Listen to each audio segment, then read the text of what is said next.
WhatsApp guys, कैसे हो तुम लोग? आई थिंक अच्छे हो। और आज हम लोग इनकम फ्रॉम हाउस प्रॉपर्टी का इंटरेस्ट ऑन लोन एंड उसका जो स्टैंडर्ड डिडक्शन है सेक्शन 24A एंड 24B के ऊपर आज हम लोग कुछ प्रैक्टिकल सम्स करेंगे और पहले उसका रूल्स रेगुलेशंस देख लेंगे कि इंटरेस्ट ऑन लोन का कैसे कैसे ट्रीटमेंट होता है और स्टैंडर्ड डिडक्शंस क्या होता है। ठीक है, सो हम लोग के पास दो सेक्शंस है। सेक्शंस 24 जिसमें दो डिडक्शंस है, एक है स्टैंडर्ड डिडक्शंस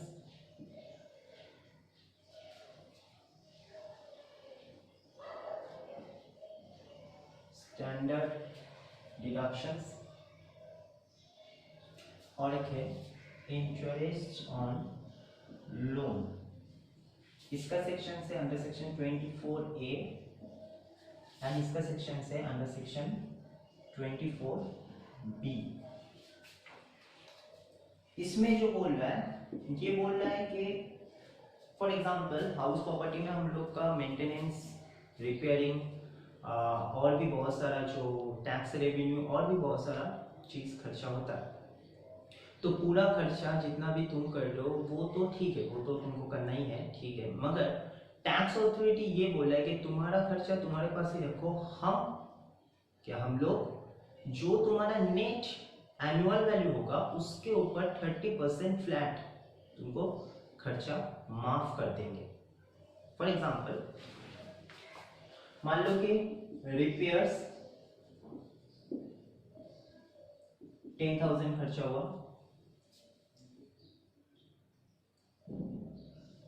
लैंड चार्जेस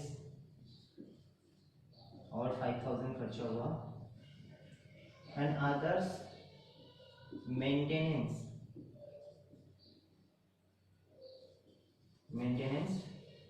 और 5,000 खर्चा हुआ, यानी कि टोटल तुम्हारा पॉकेट से गया है 20,000 for your maintenance of house property. But standard deductions क्या बोल रहा है कि नेट एनुअल वैल्यू के ऊपर डायरेक्ट 30% तुमको छूट मिलेगा। मतलब ये एग्जेम्प्टेड होगा, fully deductions whatever your actual expense for house property। मतलब ये लोग ये नहीं बोल रहा है कि तुम्हारा कितना खर्चा हुआ है, क्या क्या पेपर है वो दिखाओ, नहीं।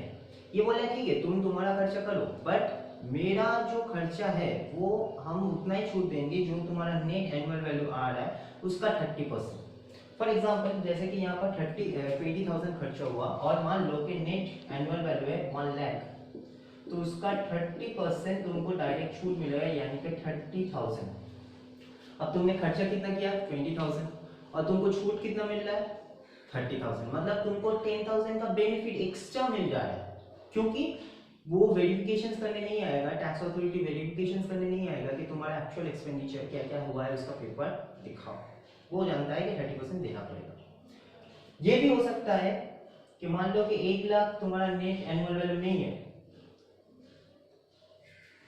80,000 है, तो 80,000 का 30% कितना होता है 24,000। मतलब यहाँ पर भी देखो 4,000 का एक्स्ट्रा बेनिफिट तुमको मिल जा रहा है, बिन बुलाए इनकम हो जा रहा है। बट मान लो कि नेट एनुअल वैल्यू 60,000 हुआ फॉर एग्जांपल, तो उस वक्त 30% तो 30% ही रहेगा, वो तो फिक्स्ड है। तो उस टाइम पे कितना होगा, मतलब कितना तुमको छूट मिलेगा 18,000 और तुम्हारा एक्चुअल एक्सपेंडिचर कितना हुआ है 20,000, मतलब 2,000 का ज्यादा तुमको खर्चा दिखाना पड़ रहा है। मतलब तुमको खर्चा एक्चुअली हुआ है 20,000 का, मगर तुमको बेनिफिट मिल रहा है वो खर्चा का डिडक्शंस 18,000, मतलब 2,000 शॉर्टेज बेनिफिट मिल रहा है, ठीक है ना। यानी कि अगर नेट एनुअल वैल्यू ज्यादा है तो तुमको ज्यादा बेनिफिट मिलेगा, जैसे कि अभी 1 लाख दिखाए थे उसमें 30,000 यानी कि 10,000 का एक्स्ट्रा बेनिफिट मिल रहा है, सही। अगर 80,000 हो रहा है तो 80,000 का 30% 24,000, फिर भी तुमको 4,000 का बेनिफिट मिल रहा है। अगर 70,000 होता तो 70,000 का 30% 21,000, फिर भी 1,000 का बेनिफिट होता। मगर जब एनुअल वैल्यू तुम्हारा कुछ कम हो गया तब उसका बेनिफिट तुमको कम मिल जाता है। बात समझ में आया? सो ये 30% तुम लोग को प्रॉब्लम में नहीं देगा, ये तुम लोग को दिमाग में रखना पड़ेगा कि भाई 30% फिक्स्ड, 100% 30% इज फिक्स्ड। 100% मतलब होता है 100% फिक्स रहेगा, ठीक है 30%। और ये तुम लोग को कब करना है? जब नेट एनुअल वैल्यू निकल जा रहे हैं, फिर उसके बाद तुमको वो पुट अप करना है। और ये तुमको चार्जेस नहीं होगा, ये ऐसा नहीं है कि तुम्हारे इनकम के साथ ये ऐड हो जाएगा, इनकम के साथ लेस होगा, क्योंकि डिडक्शन से हम लोग डिडक्शंस कर रहे हैं। डिडक्शंस और एग्जम्प्टेड का मतलब छूट मिलना, ठीक है। और क्या लिखा है? Fully deductions whatever your actual expense for house property, मतलब कितना भी तुम्हारा खर्चा हुआ है वो लोग नहीं देखेगा, वो लोग 30% ही तुमको छूट देगा। ये अच्छा बात है, सही।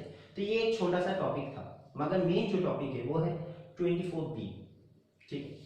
चलो इसको पहले हम लोग इरेज कर ले और उसके बाद देखते हैं कि क्या है।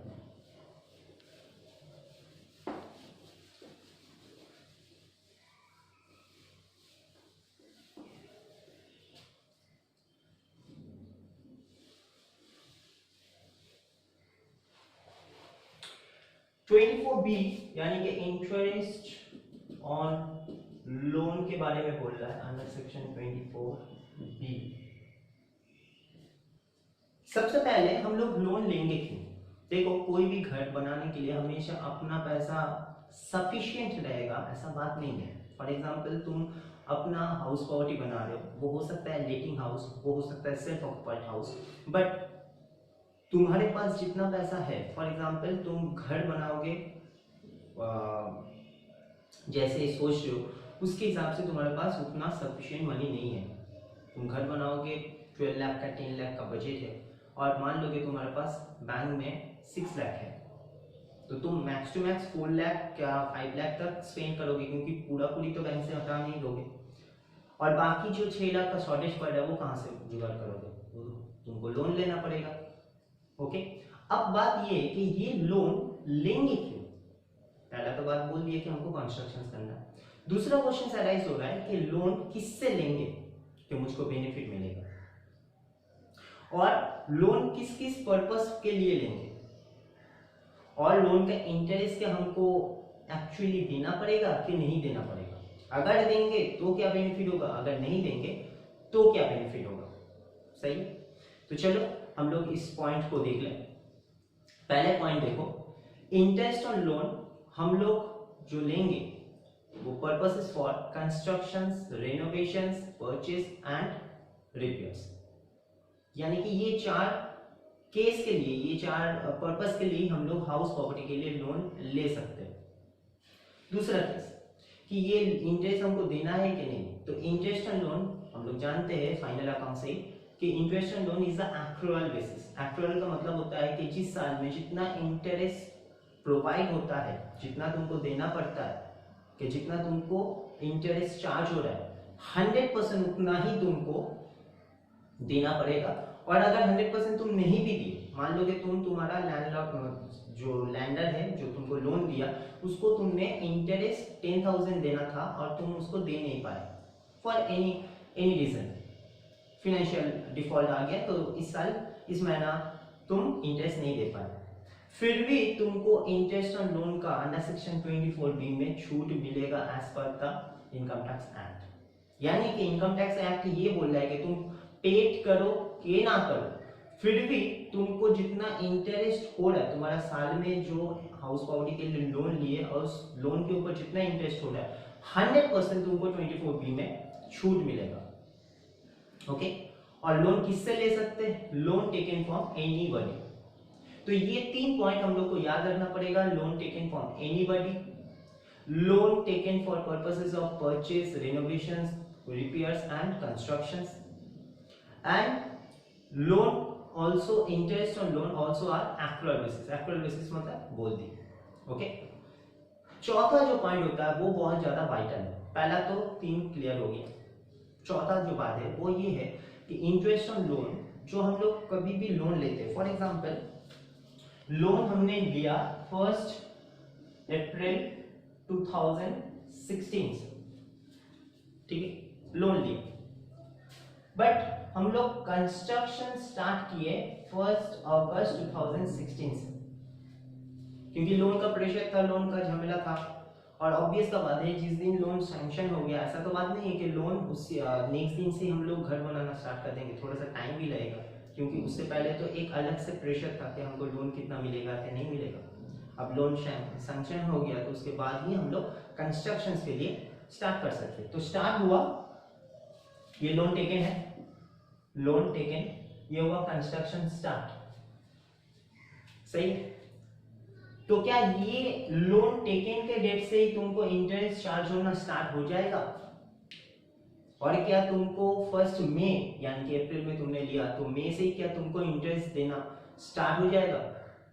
ये भी बहुत लोग का मन में आता है डाउट। सो ऐसा कोई बात नहीं है, क्योंकि हम लोग जानते हैं कि कोई भी लोन हम लोग लेते हैं बैंक से या कोई भी बंदा से, सही, तो उसका इंटरेस्ट एक टाइम के बाद से स्टार्ट होता है। ऐसा नहीं कि आज ले लिए लोन कल से इंटरेस्ट स्टार्ट हो गया, नहीं, क्योंकि उसको तो थोड़ा सा हेल्प करना है। वो लोन क्यों ले रहा है? बिकॉज ऑफ उसका फाइनेंशियल डिफॉल्ट कुछ है, तो उस डिफॉल्ट को वो पहले क्लैरिफाई करेगा, फिर उसको मतलब ठीक करेगा, फिर ना वो इंटरेस्ट देने के लिए कैपेबल होगा।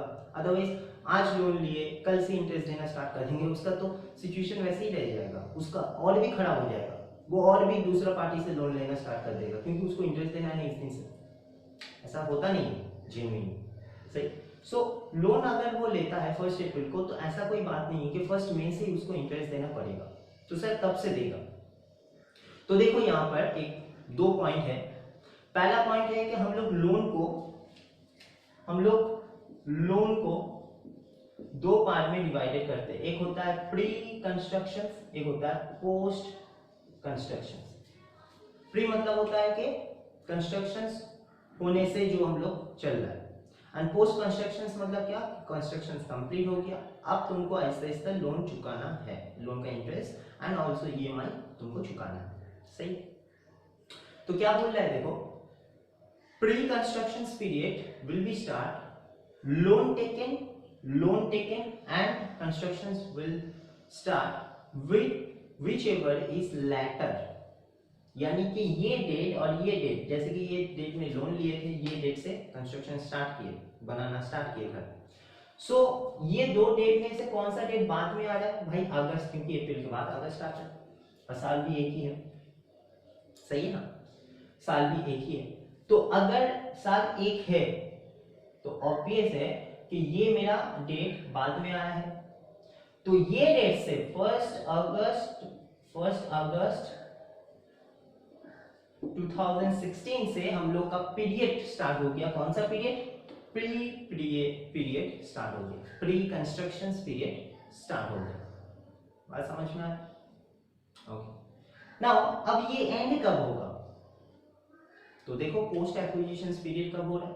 पोस्ट एक्विजिशन पीरियड तब होता है जब हम लोग का बिल्डिंग बन जाए, यानी कि बिल्डिंग बन गया, घर बन गया, कंस्ट्रक्शन एंड हो गया, उसके बाद से जो भी पीरियड हम लोग का स्टार्ट हो रहा है वो पीरियड हो जाएगा हम लोग का पोस्ट कंस्ट्रक्शन पीरियड।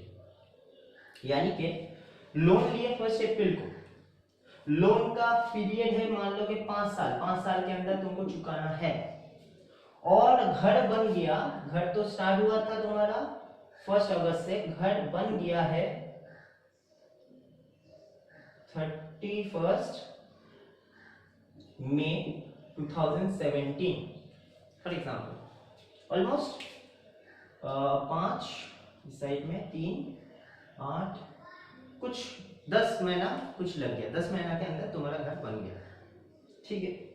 तो ये पीरियड से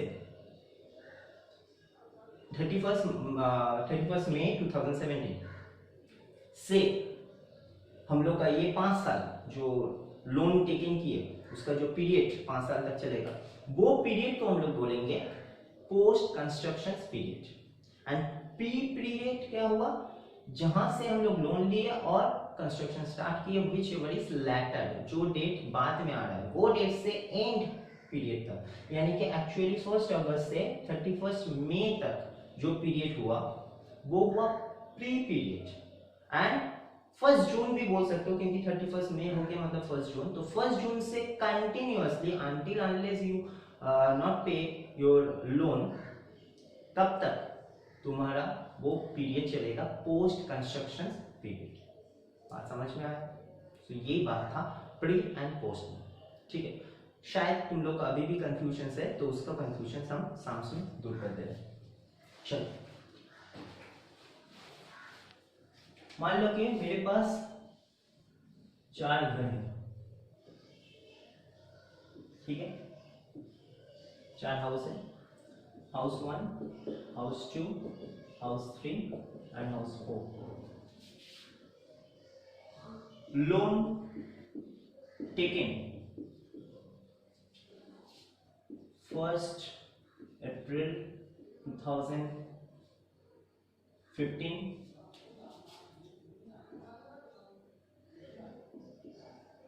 August 2016, 1 September 2016 and 10/10/2016, ठीक है। Construction start 1 February 2015, 31 August 2016, 1 January 2017 and 1 November 2016, ठीक है। कंस्ट्रक्शंस एंड, यानी कि कंस्ट्रक्शंस कंप्लीट हो गया 30 सितंबर 2017, 2 साल तक चला। 1 मार्च 2016 17, 30 सितंबर 2018 और 31 जनवरी 2019, ठीक है। ये हुआ। अब हम लोग को ये डिसाइड करना है कि pre construction period PCP, pre construction period हम लोग का कब से कब तक है, उसके बाद हम लोग पोस्ट कंस्ट्रक्शन देख लेंगे। सो सबसे पहले देखो, ये जो 2 डेट है, ये 2 डेट में लोन टेकन किया 1 अप्रैल को और कंस्ट्रक्शन स्टार्ट हुआ था उसी साल फरवरी को। तो शायद ऐसा क्या कैसे हो सकता है, लोन तो बाद में आया और घर तो पहले बन गया। हो सकता है ना कि घर बनना स्टार्ट हो गया, कुछ तो पैसा होगा रे बाबा, 0 पैसा लेके तो हम घर बनाने नहीं सकते, तो कुछ तो पैसा होगा और वो पैसा से वो स्टार्ट कर दिया था। फिर बाद में वो समझ पाया कि शायद उसका सफिशिएंट मनी नहीं हो पाएगा, तो दैट्स वाई वो लोन के लिए अप्लाई कर लिया, लोन अप्रैल में सैंक्शन हो गया। बट ये कॉन्सेप्ट में हम लोग नहीं जाएंगे कि क्यों पहले घर बना बाद में लोन टेकन किया, ये कॉन्सेप्ट में नहीं जाएंगे। हम लोग ये कॉन्सेप्ट में जाएंगे कि ये 2 डेट में हम लोग का कौन सा डेट बाद में आया, विच विल बी लेटर। तो ऑब्वियसली 1 अप्रैल हम लोग का बाद का डेट है, तो प्री कंस्ट्रक्शन स्टार्ट होगा कब से, 1 अप्रैल 2015 से, क्योंकि फरवरी के बाद अप्रैल आता है। ये डेट को देखो 31 अगस्त एंड दोनों ही देखो 31 अगस्त 2016 है, यानी कि जिस दिन से लोन टेकन किया उसी दिन से लोन कंस्ट्रक्शन स्टार्ट भी कर दिया। तो ये यहाँ पर तो कोई आगे पीछे का डेट ही नहीं है, तो क्या करें, जो डेट से आया है वही डेट से हम लोग स्टार्ट करेंगे। तो 31 अगस्त का मतलब क्या हम लोग नहीं बोल सकते कि 1 सितंबर 2016, बात तो एक ही है। ये 2 डेट को देखो, 1 सितंबर को लोन टेकन किया और 1 जनवरी 2017 से घर बनाना स्टार्ट किया, यानी कि बाद से। तो ऑब्वियसली 1 जनवरी 2017 से पीरियड स्टार्ट हो गया प्री का। ये डेट 10/10/2016 को लोन टेकन किया और 1 नवंबर 2016 से घर बनाना स्टार्ट किया। तो ऑब्वियस सा बात है कि ये डेट के बाद ही नवंबर आता है, तो पीरियड कब से चालू होगा? 1 नवंबर 2016 से प्री पीरियड स्टार्ट। अब क्वेश्चन ये है कि पोस्ट पीरियड कब तक चलेगा, मतलब ये पीरियड जो प्री चलेगा वो कब तक चलेगा, उसके बाद से पोस्ट पीरियड कब से स्टार्ट होगा। सही, तो पोस्ट पीरियड देखने के लिए हम लोग को कंस्ट्रक्शन एंड देखना पड़ेगा। कंस्ट्रक्शन एंड कब हो रहा है? ये घर का 30 सितंबर 2017। सो कोई भी डेट में कोई भी मंथ में एंड हो ही सकता है, क्योंकि एंड घर एंड करने के लिए, घर का कंस्ट्रक्शन एंड करने के लिए हम लोग को तो कोई कुछ रूल्स रेगुलेशंस देखना नहीं है, वो तो डिपेंड करता है कि लेबर लोग के ऊपर और ओनर के ऊपर। ओनर कितना जल्दी पैसा इन्वेस्ट कर रहे हैं और लेबर लोग कितना जल्दी कंप्लीट कर देगा। तो कोई भी डेट कोई भी मंथ हो सकता है, बट टैक्स बोल रहा है कि जिस डेट में तुम्हारा कंप्लीट हो वो उन लोग से कोई प्रॉब्लम नहीं है, मगर जिस साल में कंप्लीट हो रहा है, जिस साल में कंप्लीट हो रहा है उस साल का, जिस साल में एंड हो उस साल का 31 मार्च तक ही तुमको काउंट करना पड़ेगा। फिर से बोल रहा है, जैसे कि ये 30 सितंबर 2017 को कंप्लीट हुआ, एंड हुआ, ठीक है, वो डेट में वो लेबर लोग काम करके कंप्लीट कर लिया, ओनर मान लो कि उस दिन से घर में ग्रे पब्लिश भी कर लिया, ठीक है। मगर टैक्स अथॉरिटी क्या बोल रहा है कि भाई हम लोग 30 सितंबर तक नहीं गिनेंगे, हम लोग उसी साल का 2017 का जो सितंबर से जस्ट पहले जो मार्च आया है, ये बात को याद रखना होगा, जिस साल में कंप्लीट कर रहा है उस साल का जस्ट बिफोर ऑफ मार्च तक हम लोग को प्री कंस्ट्रक्शन पीरियड ही एज्यूम करना पड़ेगा कि हम लोग को लेना पड़ेगा। यानी कि ये पीरियड सितंबर में कंप्लीट हो रहा है, तो सितंबर से पहले कौन सा मार्च आया होगा? 31 मार्च 2017 आया होगा, सितंबर से पहले मार्च। एंड उसी साल अगर इस डेट को देखोगे तो ये डेट खत्म करेगा 1 मार्च 2017, यानी कि ये मार्च में तो एंड कर रहा है, मगर उस साल में हम लोग 31 मार्च तो नहीं मिल रहा, उसका जस्ट पहले का मार्च मिल रहा है। यानी कि डेट देखो क्या हो जाएगा, 31 मार्च 2016 हो जाएगा। मगर यहाँ पर देखो कुछ गड़बड़ है। यहाँ पर क्या गड़बड़ था? यहाँ पर सितंबर 2016 में स्टार्ट हुआ और 31 मार्च 2016 में एंड कैसे हो सकता है? मतलब सितंबर में स्टार्ट हुआ, उसका 9 महीना पहले, 6 महीना पहले मार्च में हम लोग कैसे एंड कर सकते हैं? हो ही नहीं सकता। तो ऐसा सिचुएशन में हम लोग को 31 मार्च 2017 ही मानना पड़ेगा। यानी कि कुछ भी डेट हो जाएगा वो 31 मार्च तक ही काउंट करेगा। अब ये 2016 क्यों नहीं हुआ? क्योंकि डेट को देखो स्टार्ट कब हुआ, 1 सितंबर। क्या मार्च सितंबर के बाद वाला पीरियड में खत्म होगा? उसके पहले कैसे खत्म होगा? मार्च, अगर 31 मार्च 2016 हम करते हैं तो सोच के देखो, मार्च में एंड हुआ और सितंबर से स्टार्ट हुआ उसी साल, दोनों सेम साल है, हो सकता है क्या? नहीं हो सकता। तो इस सिचुएशन में हम लोग को 31 मार्च 2017 यानी कि जो डेट में खत्म हो रहा है उसी डेट का ही एंड में हमको एज्यूम करना पड़ेगा, ठीक है। दूसरा, 30 सितंबर 2018 में कंप्लीट हुआ, कोई बात नहीं, सितंबर है तो उसका जस्ट पहले का मार्च यानी कि 31 मार्च 2018 होगा। यहाँ पर तो कोई गड़बड़ नहीं है। यहाँ पर देखो 31 जनवरी 2019, तो उसके बाद वाला मार्च होगा 31, उसके बाद वाला मार्च होगा 31 मार्च 2019, मगर उसका बाद वाला तो नहीं चाहिए, उसका जस्ट बिफोर वाला चाहिए। तो हमको क्या चाहिए? 31 मार्च 2018, क्योंकि उससे पहले तो हमको 18 में ही मार्च मिला होगा। बात समझ में आया? तो ये स्टोरी है इंटरेस्ट ऑन लोन का पीरियड को सेग्रीगेटेड करने का, प्री एंड ऑल्सो पोस्ट, ठीक है ना।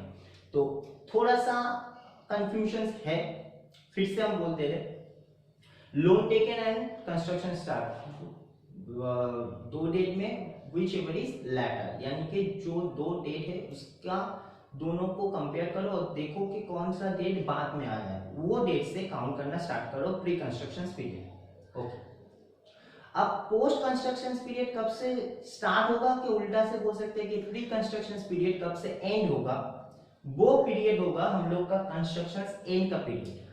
एंड कंस्ट्रक्शन एंड कोई भी मंथ कोई भी डेट हो सकता है, डजंट मैटर, बट जिस महीना के जिस डेट में हो रहा है, जिस साल में हो रहा है, अगर हम लोग बात करें जिस साल में एंड हो रहा है, उस साल का उस महीना से पहले जिस महीना में खत्म हो रहा है, जिस साल में खत्म हो रहा है, उस साल का जो महीना में खत्म हो रहा है, उस महीना का जस्ट मार्च को देखो, जस्ट बिफोर ऑफ मार्च 31 तक हम लोग को पीरियड लेना पड़ेगा प्री पीरियड एंड को।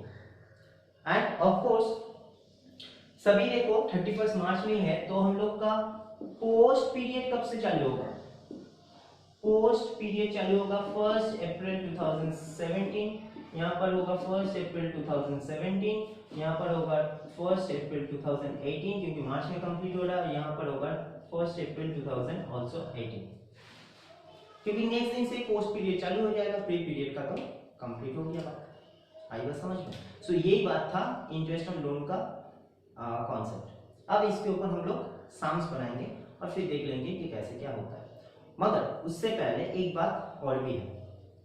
ये जो पी पीरियड हुआ, यानी कि कुछ मंथ हुआ, कोई साल हुआ, जैसे कि 1 अप्रैल 2015 से 31 मार्च 2017, यानी कि ऑलमोस्ट 2 साल, यानी कि 24 महीना। यहाँ पर भी वैसे ही कुछ है, 8-9 महीना, यहाँ पर ऑलमोस्ट 1 साल 12 महीना कुछ हो रहा है, सॉरी 14 महीना कुछ हो रहा है, यहाँ पर भी ऑलमोस्ट 2 साल, यानी कि 24-26 मंथ। ये जो 24-26 मंथ 12 महीना, ये जो पीरियड था, इस पीरियड में क्या हम लोग इंटरेस्ट पेड किए? नो, क्योंकि हम लोग का इंटरेस्ट पेड करना स्टार्ट होगा कब से? पोस्ट पीरियड से। घर बना तभी ना हम कुछ इनकम करेंगे उस घर से, उसके बाद ना हम इंटरेस्ट देना स्टार्ट करेंगे, सीधा लॉजिक। अब बात ये कि जो पीरियड में हम लोग इंटरेस्ट नहीं दिए, यानी कि पी पीरियड का इंटरेस्ट जो हमने नहीं दिए, वो इंटरेस्ट देना स्टार्ट करेंगे कब से? पोस्ट पीरियड से, ठीक। मगर पी पीरियड का 5 साल, यानी कि 5 इंस्टॉलमेंट तुमको एडिशनली छूट मिलेगा। कंफ्यूज हो गए? देख, फॉर एग्जांपल तुमने 10 लाख का लोन लिया, ठीक है, 10 लाख का लोन लिया, तो ये 10 लाख का लोन 10% करके है, ठीक है, यानी कि 1 लाख। अभी ये 1 लाख तुम कब से देना स्टार्ट करोगे? पी पीरियड से या पोस्ट पीरियड से? पोस्ट पीरियड से। पी पीरियड में तो कुछ देते नहीं है हम लोग, मगर पोस्ट पीरियड पी पीरियड का जो 24 मंथ 22 मंथ अभी जो हम लोग देखे एज ए एग्जांपल के हिसाब से, वो पीरियड में तो तुमने इंटरेस्ट नहीं दिया, तो उसका भी तो इंटरेस्ट तुमको देना है अभी एक साथ। तो पोस्ट पीरियड, ये हो गया मेरा पोस्ट पीरियड, और जो पी पीरियड था, for example P period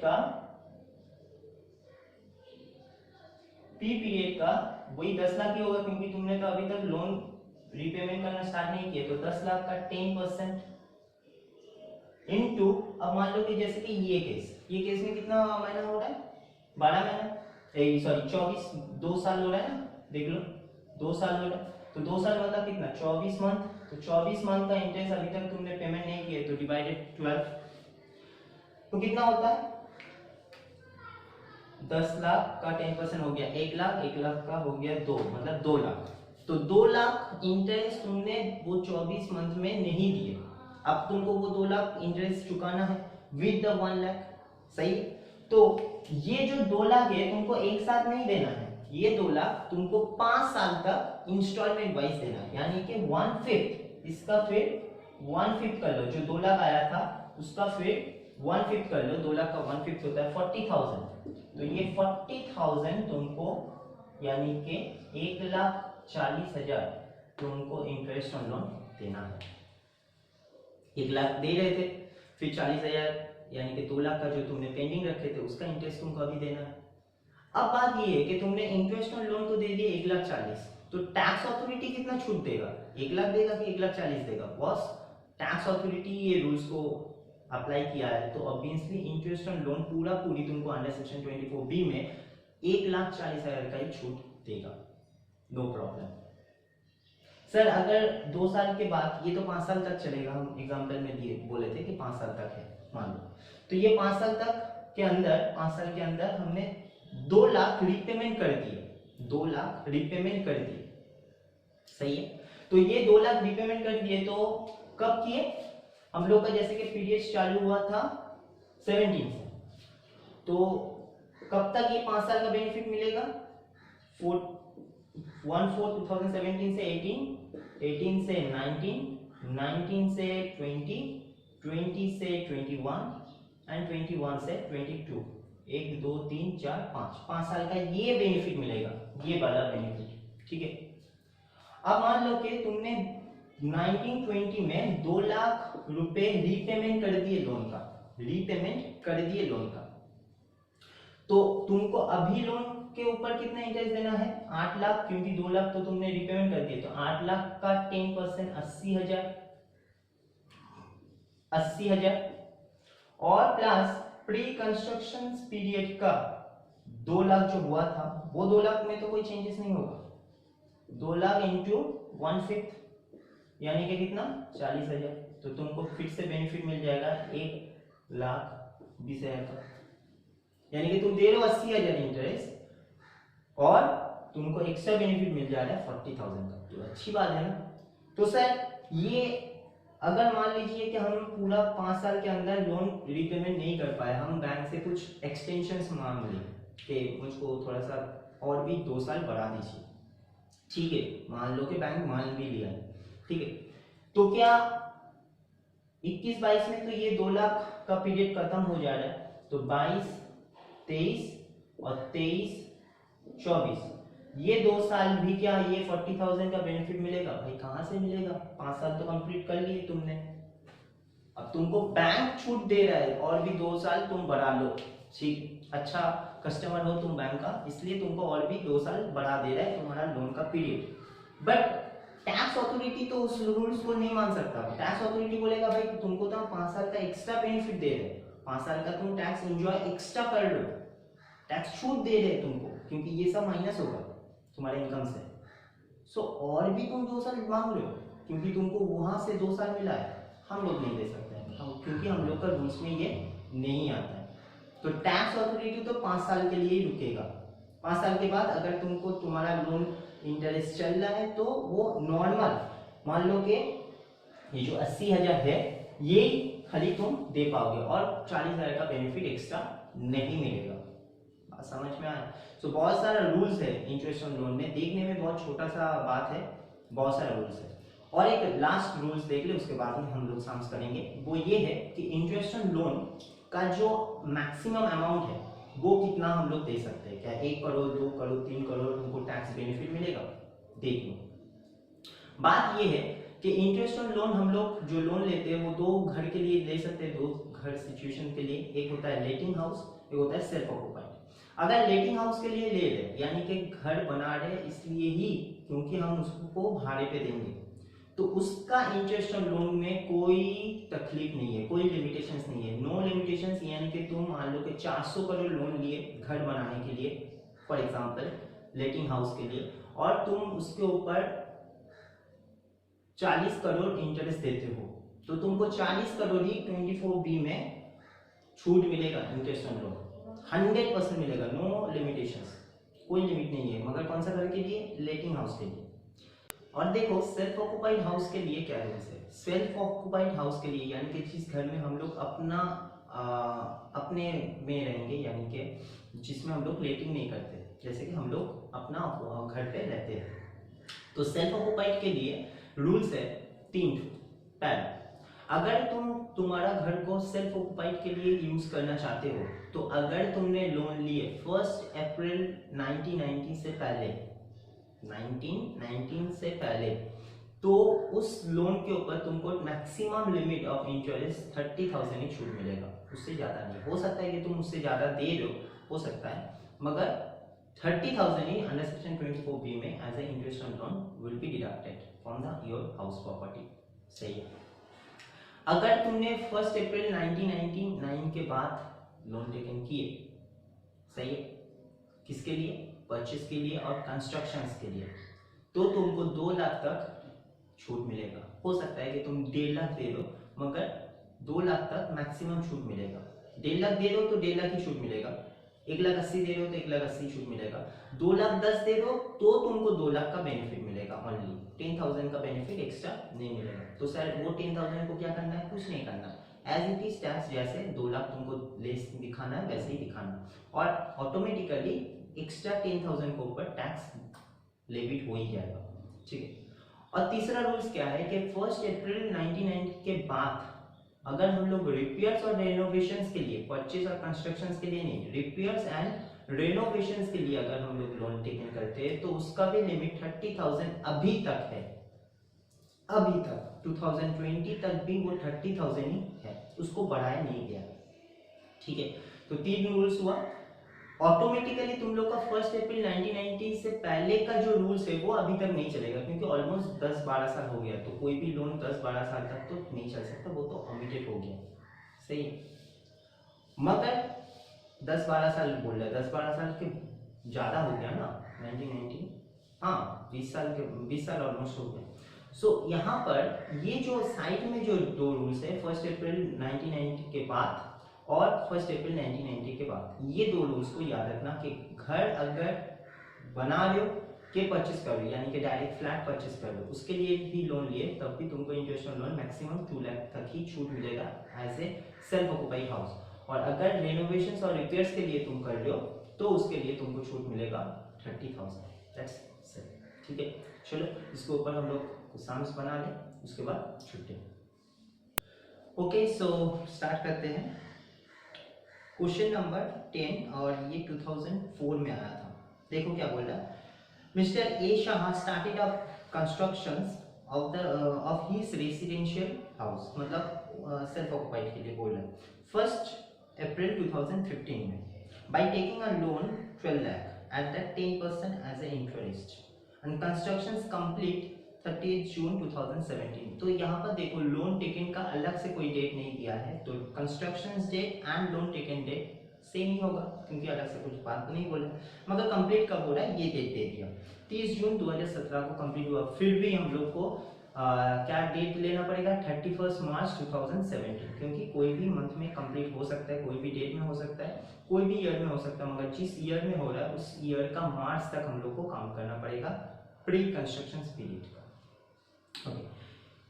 He refund a part of loan 2 lakh, मतलब वो लिया था 12 लाख का लोन, मगर 2 लाख रीपे कर रहा है। कब कर रहा है? 1 अक्टूबर 2017, मतलब जिस साल कंप्लीट हुआ उसका कुछ महीना के बाद वो रीपे कर दिया। ठीक है।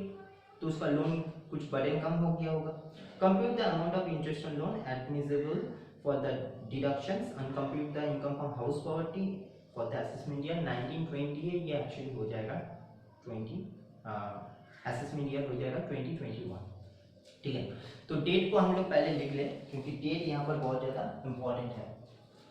So construction started and loan taken, ये दोनों डेट सेम है। कौन सा डेट है? 1 जुलाई 2015। ठीक है। और कंस्ट्रक्शन एंड कब हुआ? 30 जून 2017, बट हम लोग लेंगे कब तक? 31 मार्च 2017 तक। ये पहले लिख लो। ठीक। अब करेंगे कैसे? पहले लिखना पड़ेगा pre construction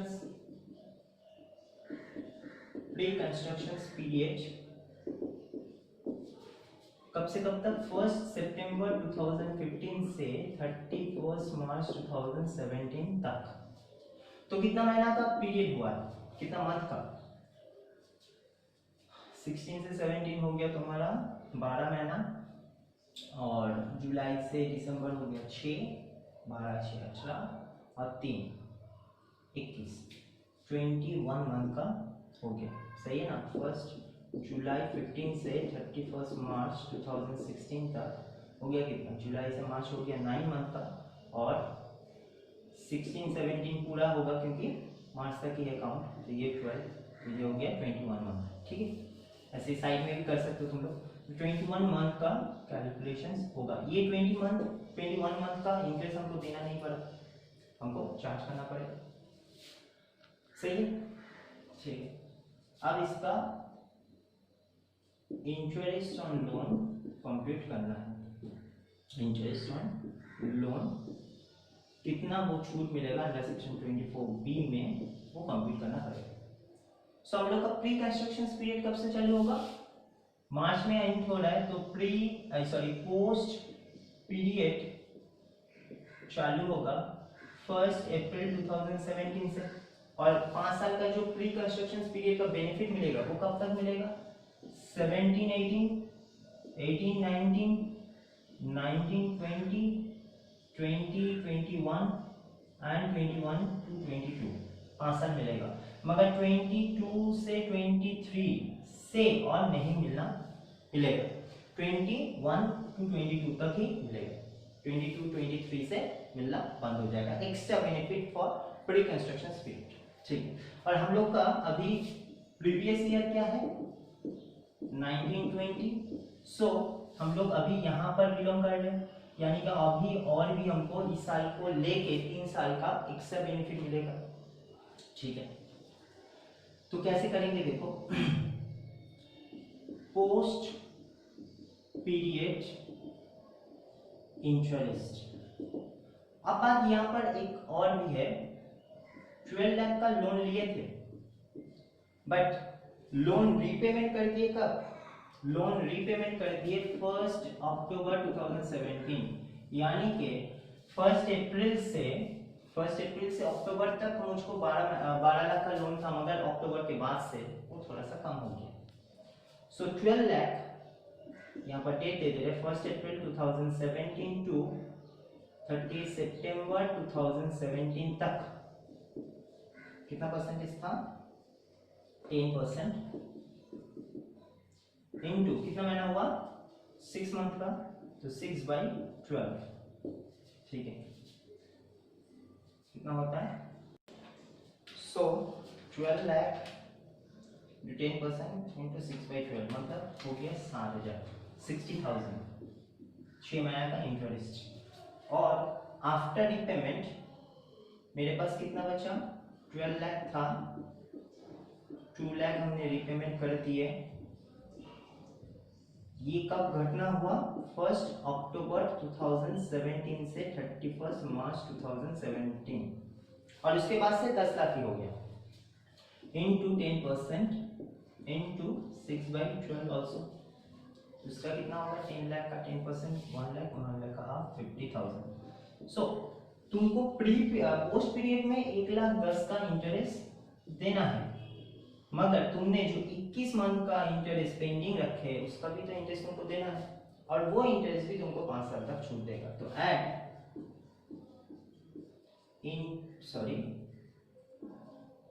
pre period interest क्या होगा, 12 लाख, क्योंकि उतना उस महीना तक तो मेरे पास 12 लाख ही था, उसके बाद से ना 10 लाख हुआ, उसके बाद से मेरा 10 लाख हुआ।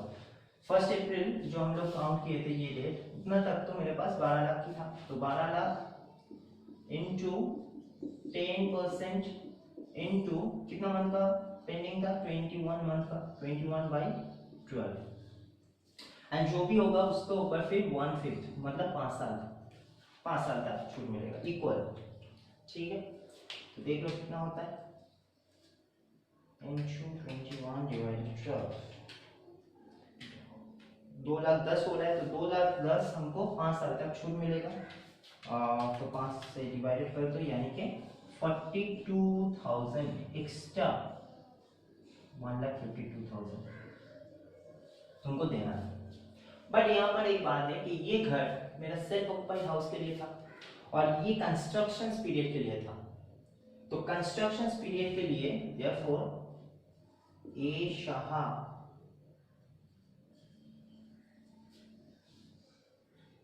बेनिफिट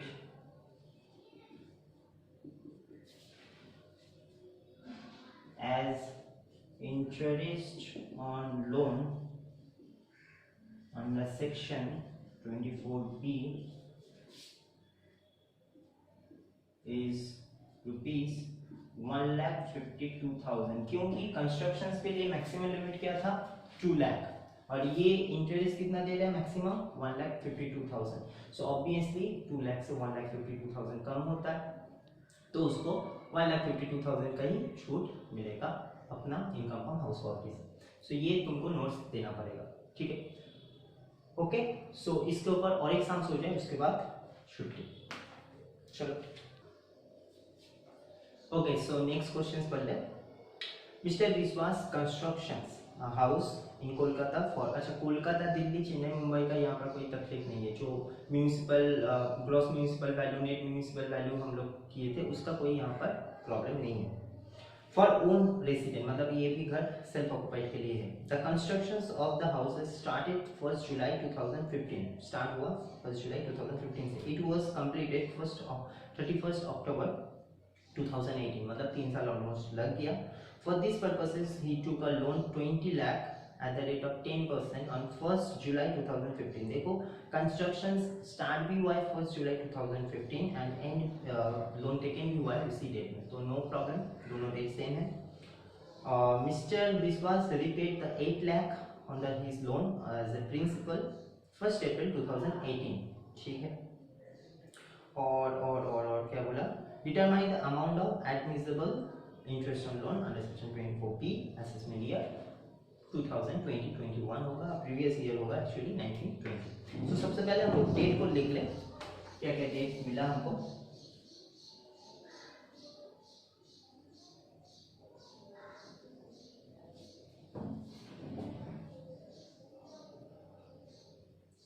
क्या क्या डेट मिला, loan taken date, loan taken 1st July 2015, loan taken date and also construction start date same। construction end date क्या है, construction end date है 31 अक्टूबर 2018, बट हम लोग को 31 मार्च 2018, क्योंकि कोई भी मंथ में कंप्लीट हो मगर उस मंथ का उस साल का मार्च तक हम लोग को लेना पड़ेगा, ठीक है ना। और रीपेमेंट कब किया, रीपे किया 8 लाख, कब किया 1 अप्रैल 2018। यानी कि देखो कंस्ट्रक्शन जिस दिन एक्चुअली पीरियड वाइज खत्म हो रहा है उसके ही नेक्स्ट दिन में 8 लाख रीपे कर दिया, तो पूरा उसके पास कितना महीना मतलब जो पोस्ट पीरियड का जो पीरियड उसका लोन रहेगा वो कितना रहेगा 12 लाख का, क्योंकि 20 लाख का तो लोन लिए था, 8 लाख को वो रीपेमेंट कर दिया और 1 अप्रैल को ही रीपेमेंट कर दिया। बस इतना ही है। तो यहाँ पर क्या करना पड़ेगा, प्री कंस्ट्रक्शन पीरियड कब तक होगा 1 अप्रैल 2015 से 31 मार्च 2018 तक, कितना महीना हो रहा है काउंट कर लो, 16 से 17 पूरा, 17 से 18 पूरा, यानी कि ये 12 महीना, और 15 से 16 में कितना महीना 9 महीना, सो 21 3 and 3 33 मंथ, तो 33 मंथ का इंटरेस्ट पेंडिंग है जिसका तुमको 5 साल तक बेनिफिट मिलेगा, बस हो गया। अब interest on loan post period कब से चालू हुआ, पोस्ट पीरियड हम लोग का यहाँ पर लिख दे रहे हैं, पोस्ट पीरियड चालू हुआ हम लोग का 1 अप्रैल 2018 से, 1 अप्रैल 2018 से। सो यहाँ पर 1 अप्रैल 2018 में रिपे हो गया, तो अभी मेरे पास 20 लाख रहा ही नहीं, सही है ना, पूरा 12 लाख रहा, फिर भी दिखा दे रहे 20 लाख माइनस 8 लाख, और ये इवेंट कब हुआ 1 अप्रैल 2018 को, तो कोई मंथ का फ्रैक्शंस नहीं होगा, फुलफिल मंथ का, सो 10% का होगा यहाँ पर, ठीक है। तो कितना हो रहा है 1,20,000, ठीक है, 1,20,000 एड प्री कंस्ट्रक्शन इंटरेस्ट। क्या होगा उस टाइम पे, इस मंथ तक तो देखो प्री कंस्ट्रक्शन पीरियड हम लोग का 31 मार्च तक 2018 तक था, तो उस महीना तक तो मेरे पास 20 लाख का ही लोन था, क्योंकि हमने चुकाया कब 1 अप्रैल को, एक दिन के बाद से, एक दिन पहले कर देते तो शायद 12 लाख का बेनिफिट मिल जाए, मगर 20 लाख के ऊपर ही तुमको इंटरेस्ट चुकाना पड़ेगा जो 33 मंथ का है। तो 10% इंटू 33 मंथ डिवाइडेड 12, और जो भी होगा उसके ऊपर 1/5 कैलकुलेट होगा। सो यहाँ पर 20 लाख इंटू 10% इंटू 33 डिवाइडेड 12, 5 से डिवाइडेड कर दो तो हो जाएगा। सो इसका 1/5 हो रहा है तुम्हारा 1,10,000, ठीक है। तो 2,30,000 का तुमको इंटरेस्ट ऑन लोन का बेनिफिट मिलेगा, बट यहाँ पर देखो 30,000 एक्स्ट्रा हो जा रहा है, क्योंकि 2 लाख तक ही तुमको मैक्सिमम मिलेगा। रिकंस्ट्रक्शन हाउस है, नो प्रॉब्लम के 30,000 मिलेगा, मगर 2 लाख से क्रॉस हो जा रहा है, 2,30,000 तक नहीं होगा, 2 लाख तक ही तुमको बेनिफिट मिलेगा। तो क्या लिखना पड़ेगा यहाँ पर, देयरफॉर ये कौन था ओनर, विश्वास। सो मिस्टर विश्वास